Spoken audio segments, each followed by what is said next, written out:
Hello everybody, it's Starrapter here. Welcome back to another episode of This Week in Star Wars Canon, where every week you can expect me to talk about the comics, the novels, the TV series, and anything else that connects into Star Wars. This week I'm talking about two different comic book issues, and as always I do talk spoilers, so be prepared for that. This week we have Darth Vader, issue number 13. How awesome is this cover? So this starts off a brand new arc called Burning Seas, which actually connects to Star Wars flagship's current Mutiny on Mon Cala arc. So pretty interesting how they're crossing over, even though they're in two different time eras. But anyway, yes, this does take us to Mon Cala, but kind of painting a picture from where we are in the timeline. We are a couple months removed from Vader becoming Vader and the Emperor becoming Emperor of the Empire. So we have the Emperor who wants to tighten his grip on the galaxy.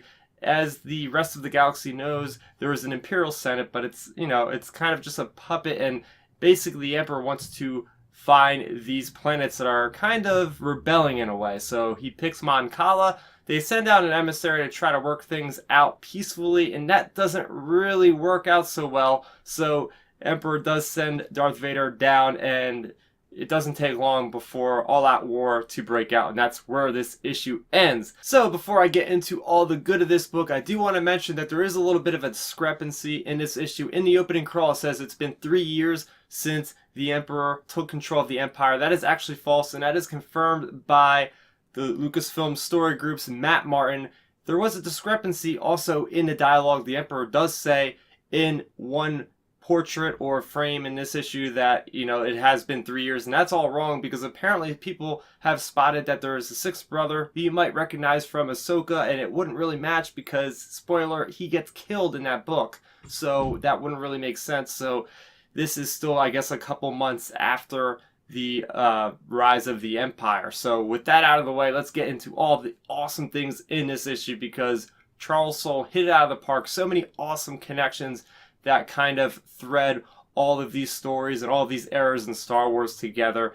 And first off, what a strong opening into this issue. I mean, we have another vision of Vader, and he's actually on Mustafar in that same circumstance, going against Obi-Wan Kenobi, and Obi-Wan saying he has the high ground, and what Vader does is basically use the Force and slam Obi-Wan into the lava and just melt him a lot. It was just so crazy. And then you actually see him coming out of the meditation chamber, as shown on the cover, as shown in The Empire Strikes Back. So I guess that is something that Vader is always thinking about, is those events, is if he could actually change them, how would his fate kind of go from there. Another thing that was awesome is the Rogue One reference. So there is Tarkin in this issue, which is sweet. Tarkin is one of my favorite characters in all of Star Wars. And he does mention that the Death Star is not yet complete because Krennic is kind of hit a snag in a production. So that to me is pretty sweet, because this is actually around the events of Catalyst, which was that precursor book to Rogue One. So here we go again with the story group kind of weaving in these details for all of us that have kind of been along for the ride to read these different materials in the canon timeline. We're really getting rewarded in this specific issue. I also did enjoy that we see Tarkin's Star Destroyer called the Sovereign, which is something that was mentioned, I think, in Star Wars Rebels. So that is pretty cool there. And this is the really cool part, is seeing all these Mon Calamari type characters in the actual issue. So characters like Akbar, and we got Radis, and we got Lee Char. And I was talking in my last video from last week about Star Wars issue number 44 and how I hope that this king that they had to go rescue is Lee Char, and I turned out to be right for once. So that was pretty cool seeing that connection there.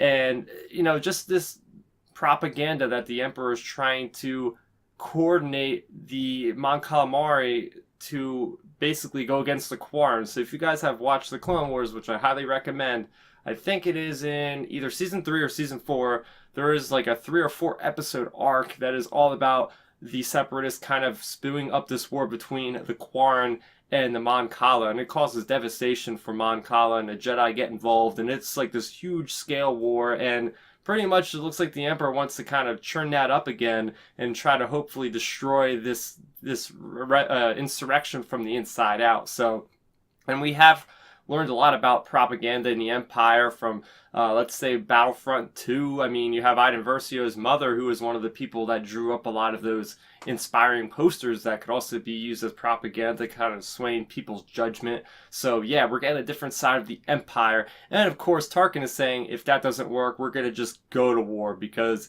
even though it's a couple months after Revenge of the Sith, you're already starting to see the Empire come into its own for what we know. So before there was some clone troopers around, now it looks like they have switched completely over to stormtroopers, at least with this certain squad.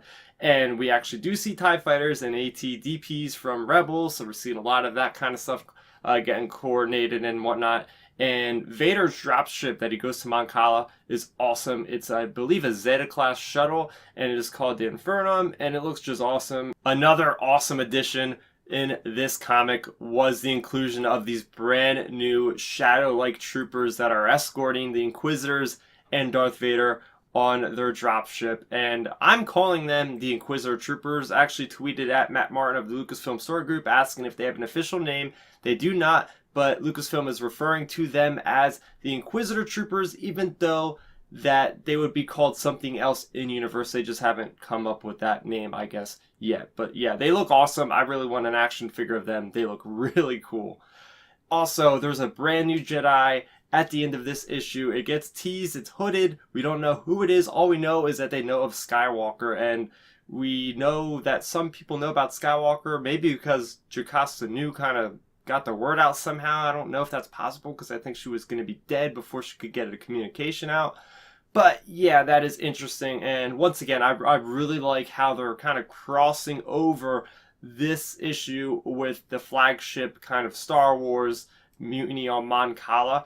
Now that we know the identity of the king, next week we can tune in and read Star Wars issue number 45 and be able to figure out if they're going to be able to get Lee Chart out of there. And it's going to be, I guess, like a good 20-year gap. So we're going to see that kind of youthful, ruler into a more grizzled, probably beaten down king. And we know it's kind of cool because we're getting foreshadowing basically in this story from the Star Wars, and we're getting kind of vice versa from that. So again, pretty cool idea. Lucasfilm trying something new. So far, it seems to be working pretty well. And the next comic that came out this week was Thrawn, issue number 2. I love that Gazanti freighter on the front there. Big fan of those ships. So this, again, is the adaptation of the novel written by Timothy Zahn that came out last year. So this particular issue follows Thrawn, who is now lieutenant. He has been promoted since the last issue. He has second command of the Blood Crow, that ship on the cover, and they are going through space. He has his aide, which is Eli Vantu, who is kind of his translator and trying to get him with the culture of the Empire, since he is from Chiss, and he's a Chiss, and he's from the Unknown Regions and all that. He's trying to get integrated into the society. So they come across this unmanned vessel, looks very suspicious, and Thrawn and a couple others go aboard. They're investigating. They find out it has very valuable cargo, and not before too long, they actually get bombarded. They get ambushed by these pirates, and it is up to Thrawn and his ingenuity and brilliance to get them out of there. So getting to the things that I liked about Thrawn, first off is I like the artwork. It's very timeless, and it captures the images of Thrawn so well. He looks super menacing. I just love the look of him, especially in this comic book. I gotta talk about Thrawn's genius and his battle plans and what he does to actually get past these different type of pirates. And he uses these buzz droids as seen in Revenge of the Sith to get them free by using his badge to throw it out. And then he also outsmarts the pirates by understanding their language without them knowing about it, finding out the location of where their next target could be. And Thrawn is just so confident, and he's always a couple steps ahead of the game. And this is one of those first stories that you'll read, because I've read the novel, I kind of know how it goes. This is one of the stories in the beginning that, you start to uncover, like, wow, this guy is an awesome tactician from the get-go. Another interesting thing mentioned in this comic was Dunium. So Dunium is the material used to build the Death Star. So we have Thrawn, who is trying to investigate why there's all this Dunium being, kind of put into this certain area for a project. So he has Eli Vantu, who has the background of shipping. That's what his family deals with, so he knows a lot about that. So we'll have Eli Vantu, who's going to continually investigate what's going on within the Empire. And speaking of Eli Vantu, I really did enjoy that last little bit of this comic issue when he gets offered basically a better position, and he basically has to double cross Thrawn, and he chooses not to, but he really does struggle with it. I like how they have that narration kind of bubble going throughout so you can kind of get inside of his head.